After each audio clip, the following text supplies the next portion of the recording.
Hello lovers, welcome to the Butterfly Effect podcast hosted by myself, Lauren Amy. This is for those who are ready to take up space, who are living a soft life loudly and are ready to savor the sweetness in each moment. Here we're going to embrace transformation, the beauty of the in-between and the magic of becoming. So pull up a seat and listen in because life is delicious and it's about goddamn time we eat it up.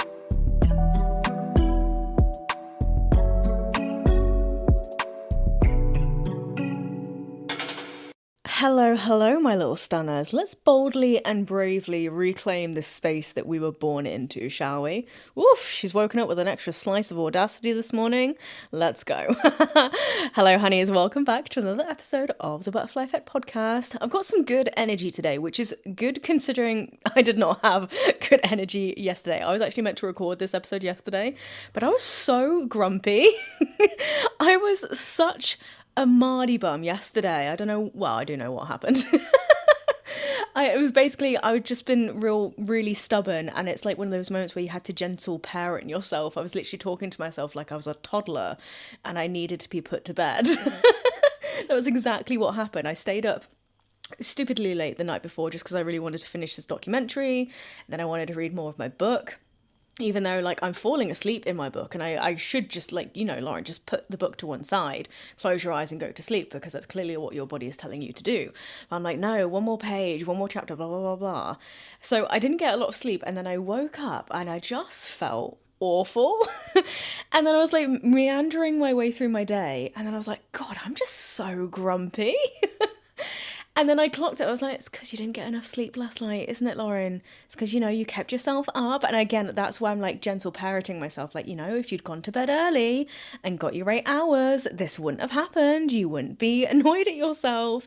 So I had to literally put myself to bed nice and early after I got back from class. So yes, she's woken up feeling good, audacious, spacious, joyful. Yeah. Feeling good. I'm going to share that goodness, that joyfulness with you, of course, on the episode this week. This episode, I really want to talk about this reclamation, okay? And I just fucking love that word, reclamation, okay? To reclaim what is already yours, reclaiming the space that we were born into, okay? Reclaiming what is already yours, what you already know to be true, and just owning it even more so, okay? Obviously, throughout the past few weeks, we've been going through our emergence series, which, like I said, has been like such a joy to create, and I'm now shifting my focus towards April, towards next month, and I'm just finalising the details here and there as to what that is going to be, but it's going to be equally as delicious. But we've got to this point in our emergence where, yes, we have broken through that layer of topsoil. We became that tiny green shoot. We rose up from the roots, okay? And that green shoot, after some time, became that sturdy stem. We were slowly starting to build, slowly starting to strengthen. And then last week we were stretching for that light. And again, we were shamelessly taking up space. So this week it's kind of like a culmination of everything we have explored, the journey that we've been on so far, but then just owning it. Putting a little bit more oomph behind it, you know what I mean? And I think week 4 of each month is going to be a kind of like a culmination of things, just to maybe almost pause, look back at what we have moved through, look through what you have moved past, what you have moved on from, what you are still perhaps carrying with you. And again, just owning this journey that we are on, owning whatever it is that we're moving through and how we are continuing to show up, right? So it's like we're reclaiming the light now. Not only have we stretched for the light, we are reclaiming this light because we know we are worthy of this light. And it's not only just reaching for it, you become the light, okay? I ran this extended practice over the weekend, this spring equinox extended practice, and it was so utterly joyous. I was so excited to lead this practice. I just knew in my bones that it was going to be such a lovely time. And the people that were there are just lovely souls. I love you all. I'm so grateful for you all. And when it came to teaching it, because often I come up with these themes, right? And I'll devise them, I'll write some words about them, but I never know how they're going to play out in the moment. And at the weekend, I happened to say, you become the light. And I even like caught myself saying it. I was like, oof, damn girl, here she goes. Okay. Again, I hadn't planned to say that, but it was one of those moments where I was like, yes, not only are we reaching for the light, we become the light. And we're going to let that light shine out from within. Okay, reclaiming what it is that we have to offer, reclaiming your own strength, reclaiming your softness, reclaiming your courage, reclaiming your creativity, reclaiming your determination, claiming it as your own and sharing that with the world. That is how you are going to show up from here on in. Doesn't that sound just fucking delightful? Oh, don't you just want to like gobble it all up? Like a tasty little snack? Absolutely.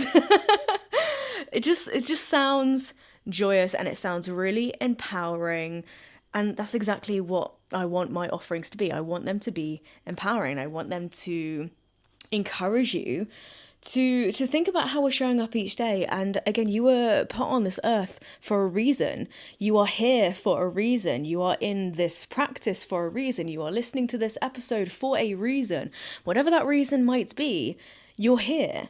So let's be like, okay, cool, I'm here now. What am I going to do with this moment? How can I claim this moment as my own? How can I, show up completely, utterly as myself in this moment? Oof. Let's just take a moment to let that all land. Let that sink in for a second. It kind of makes me feel a little bit tingly in my body. But yeah, this is what we're at. This is what I want to discuss today. This reclamation. We're fully docked at Reclamation Station.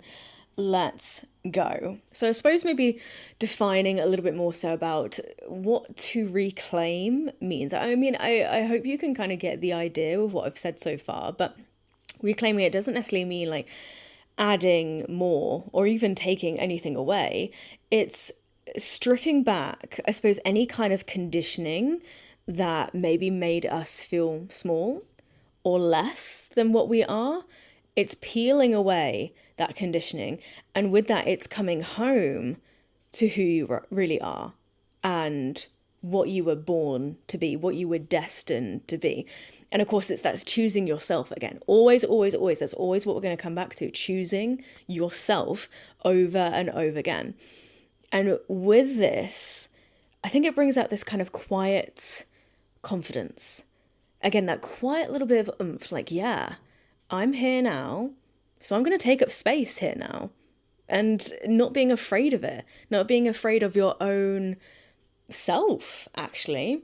Maybe that's actually one of the reasons we do hold ourselves back. Maybe we are in some way afraid of ourselves, afraid of our own power, afraid of our own light, afraid of our own magic. Maybe. I mean, who knows? I'm trying to think of any examples here, but I mean, I was going to give this example of this past weekend anyway, because I do, this is where a lot of the thoughts about reclaiming were really starting to come through. I had a really chilled weekend to myself that was so, so needed. It had been a while since I've had a weekend to myself. I've been running around like a little chaotic social butterfly, and I just needed to come back to calm a little bit. So I had nothing planned, actually. So the Friday, my day off, my sacred Fridays, PT session, then took myself, you'll sense there's a theme throughout this weekend as well, took myself to the first coffee shop visit of the weekend, and I actually wanted to do some work. I know I said it was my day off, but I actually felt better about just getting some work done, doing some admin, and treat myself to a nice lunch out as I do so. Lovely stuff. Came home, poured myself a glass of wine. Absolutely delightful. Am I worried about who's texting me, or should I be doing something? Should I be out and about? Should I be out on the town, Absolutely not. Could not give less of a fuck. You know what I mean? The next day, Saturday, again, I knew I wanted to take myself on a solo day, and all I wanted to do, what my body was like yearning for, was to, again, go sit in a coffee shop and just read my book. Not needing to have any other kind of distraction. And I think also this is like solo dating's final boss. You get comfortable in dating yourself, but can we take up space in a situation, in a scenario, without any other distraction? Yes, I had my book there, but I do feel like when we take a coffee shop, for example, when we go to a coffee shop, we'll I don't know, maybe be on our phones or have our AirPods in, we'll have something that gives us something else to do. So it gives us like a reason to be there. Okay, it makes us look busy rather than looking, I don't know, like we're doing nothing. It's almost like we believe everything has to be productive in some way. Everything has to be contributing to some way. And I remember I used to shy away from that so much. I couldn't imagine sitting in a coffee shop and just letting myself be there without my AirPods, without my phone, without any kind of music, just like hearing the hustle and bustle of the coffee shop behind me and just existing in my own experience. And that's all I wanted to do this weekend.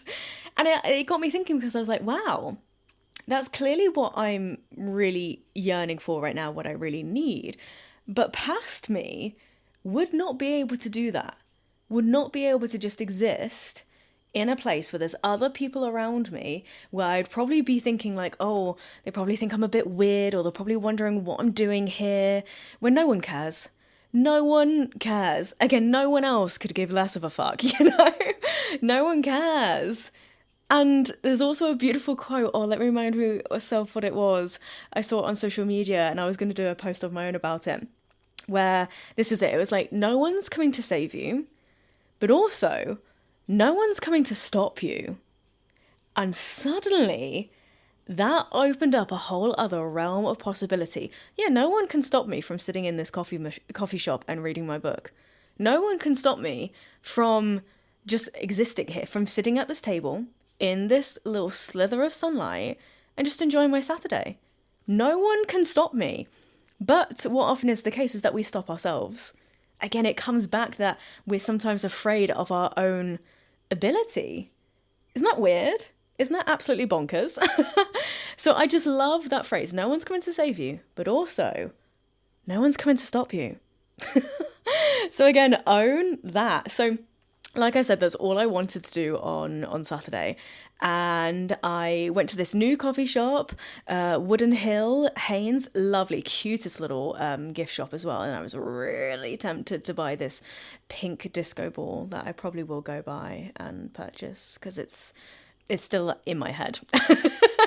I just feel like I want it, you know? Actually, no, it's no longer a want, it's a need. I just need more disco balls in my life. I'd actually love to have like a load of different disco balls hanging from my curtain rail, because I never close these curtains. Anyway, my mind is wandering off. Let's get back to the point.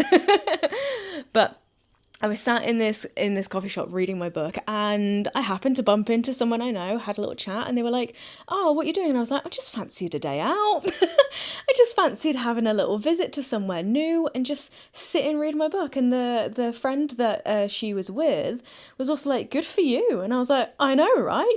Good for me. Fucking good for me. Good on you, girl, for just taking myself out and creating an experience for myself and just allowing myself to fully experience it without, again, shying away from it, without feeling like I need a distraction, without feeling like it needs to be productive or looking busy, just being able to be in that moment.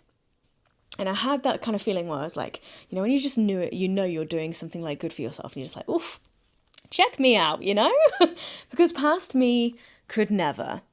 And it then prompted on some feelings like, you know, dating myself has got so easy. Like, I don't have to think about it as much. Like, I would never go to a coffee shop on my own.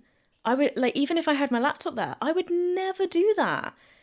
And like, looking back at it now, it's so weird. Like, it's actually like sitting in a coffee shop and working or reading a book is a very normal thing to do. But I don't know why past me had it in her head that it was weird, and it looked like I was a loner, and it looked like I had no friends, when I know now that can be furthest from the truth, you know?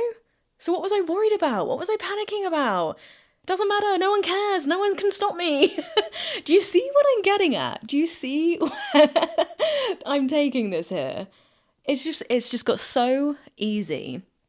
But no matter how easy things get, I think it is nice to have these moments to actually think like, oh yeah, I did that for myself. What a lovely thing. And it's just, again, taking a moment to recognize how far you have come, what you have been able to achieve, and then again, owning it. Absolutely fucking owning it. And it's like recognizing your worth then gets easier and easier. Loving yourself gets easier and easier. Everyone starts somewhere with this. I know I'm coming at this point where it's like, oh, it's easy, right? Just literally say to yourself, I love you, you know? But there'll be many, many people who hear that and be like, oh God, no, that's what a weird thing to do. Loving yourself, ew. What? I don't get it. And I get that. You know, I get that there's that hesitation. Maybe we don't want to come across as full of ourselves. But I'm sorry, like, who else would I be full of? I want to be full of myself, you know? So let me be me, and I'm going to let you be you. So, again, what's the point? What's the point in holding ourselves back for that? But another point I want to get out here is, yes, it gets easier and easier, but there are some moments that are somewhat surprising in that you have to almost like dig deep, dig your feet into the earth, and again, still rise up in knowing that you are worthy of this. And the example I want to give here is actually going to involve me being just a little bit vulnerable for a sec. And I'm giving myself the ick a little bit, but we're going to do it. We're going to go there. So in April, I'm raising my prices for my yoga offerings. And, oh God, I feel my body wanting to shrivel as I discuss this, but it's important to discuss this because I shy away from this so hard. I have not raised my prices in 2 years. I was meant to do it a year ago. And I was kind of trying to talk myself into it, being like, come on, you, this is always the plan. And it's what everyone else does, every other like business owner. Again, it's a normal thing to expect, to raise your prices, and you know you're worthy of more. You know what you offer, what you provide is absolute gold dust. So absolutely go and do it. Did I do it? No. Because I doubted myself. And I held myself back. And I didn't place that trust in myself. And actually, to some extent, I didn't put that trust in my clients, my yogis, either. And again, that's quite a sad thing. I doubted myself and I doubted everyone. And so a year went by and I've still not raised my prices. And it was brought to my attention. I would like continued on like as I am. But it was brought to my attention, and then when one person said it, a few more people came up to me and was like, "Lauren, do you realise this? Have you clocked this? Have you seen this?" And I'd be like, "Oh yeah, I thought about it, but I've never really actioned anything." And they were like, "Honey, you need to do something about this." And it was actually my own yogis that pointed this out to me. And again, I was like, "Huh." Interesting. And when I looked into it more and I did a little bit of market research, I discovered just how much I was undervaluing myself, how much I was like diluting my worth. And I mean, I still have had to work through this. It's been like a month-long process where where I've just kind of like, again, I've had to parent myself into this. I've had to like really talk it through. I really had to like work through that mindset, knowing that I'm like what I offer is worthy of being seen and being valued, and placing that trust in myself, placing that trust in what I offer, and placing that trust in my yogis. It's been a whole thing. So, and it's happened in stages. I think I put it in an email initially to my community.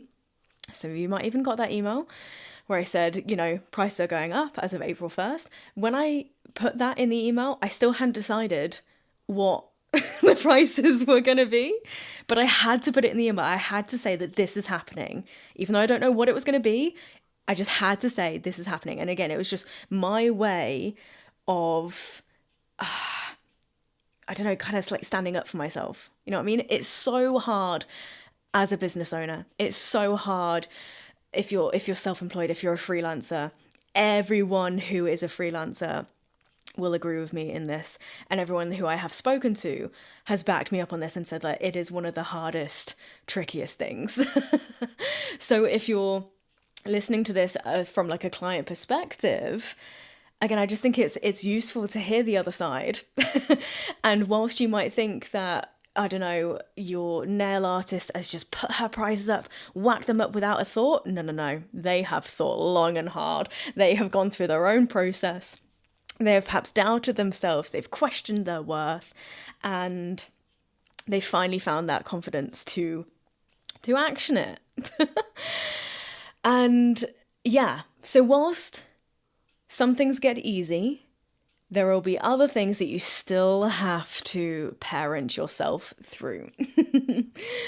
And since that email where I first said, okay, prices are going up, I think I left it probably like 2 weeks.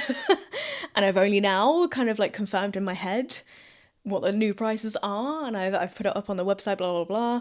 So again, I've like planted more seeds, I've taken more steps, but I really needed to move through that journey. And maybe it will get easier. I don't know. But, I find it I mean, I envy the people that do find it easy. And there are some people that find this whole aspect of business very easy.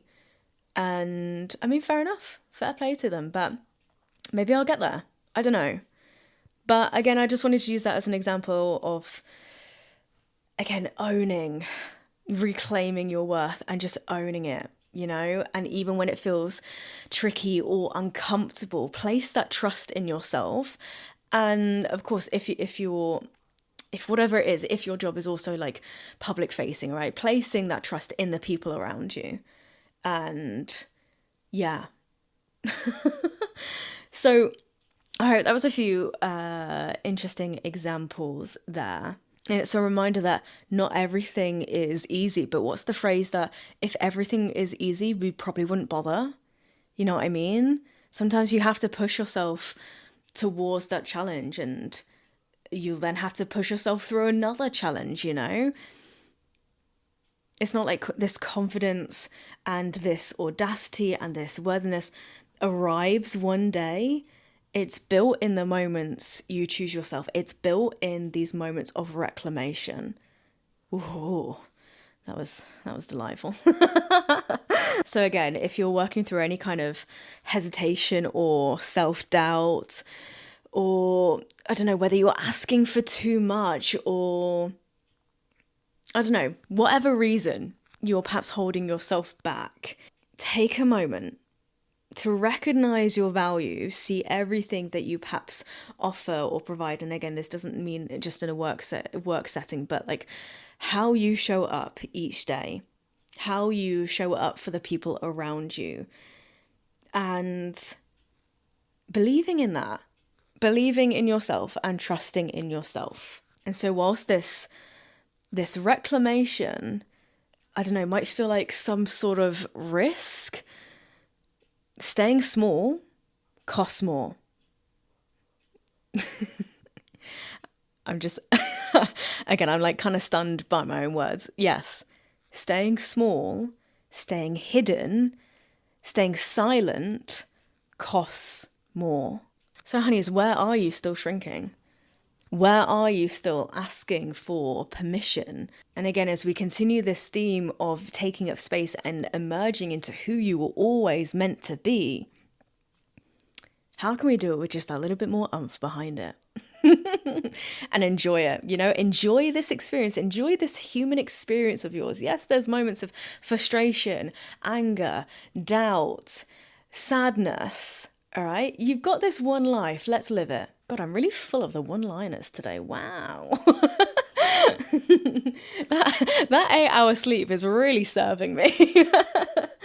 And I guess even as we gradually creep closer and closer to the end of emergence, and as we move into something new coming in April, again, it's not the end of this journey. We're just evolving into this next level. Okay, it's like we're constantly leveling up this year. Yes, this is the year of the fire horse. So let's level the fuck up, okay? Let's go. Let's see what we're worthy of. Let's trust in ourselves. Let's continue to expand. And this space that you are taking up, this space was always yours to begin with. Again, we're just reclaiming what we were born to do, what we were destined to do. Again, doesn't this all just sound delicious? And again, we all talk about, we want to all live that delicious life, but perhaps it happens when you stop withholding from yourself and stop being fearful of what we could achieve, what we could do. That's powerful stuff, honeys. I'm enjoying this a lot. And I suppose it feels kind of nice as well that this particular episode is coming around, knowing that next week will be my 52nd episode. 52 weeks of putting an episode out as this solo podcast, this solo adventure. That means I've been doing this for a year. And I'm going to take a moment to celebrate that little milestone, and I'll probably talk about it more next week as well. I'm going to do a little reflection, but taking this podcast on my own, taking it on as my own project was a very scary thing. And actually looking back at it now, I didn't need to be so scary either.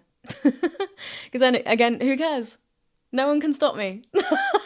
No one can stop me. So yeah, stay tuned for that kind of reflection episode coming next week. And I hope you all continue to listen and celebrate the pod's birthday with me. And let me know some of your favourite episodes. If there's something that you listened to that kind of stuck with you, please do pop it in the comments, either underneath the episode on whatever app you happen to be listening on, or send me a message on the butterflyeffect.pod on Instagram, or wherever, whichever social media you happen to find me on, or wherever you want to reach me on. Again, email, there's so many things. But yeah, do let me know, and let's celebrate a little bit. Let's celebrate the butterfly effect. Thank you so much. If you've listened to every, all 51 currently, but next week it'll be 52. If you've listened throughout the entirety of this year, or you've picked the podcast up along the way, I love you. I love you so hard. And yeah, I'm going to continue this as this little solo project. It's just fun. Yeah. Even though some weeks I'm like, I've got nothing to say. It just all pours out in some way, shape or form. And yeah, I will continue to deliver this podcast until I literally run out of words. But anyway, I'm going to wrap this episode up now, okay? We have arrived at Reclamation Station and we're now about to board that train to the next level. So let's fucking go. All right, I love you, honeys. Go thrive. Mwah!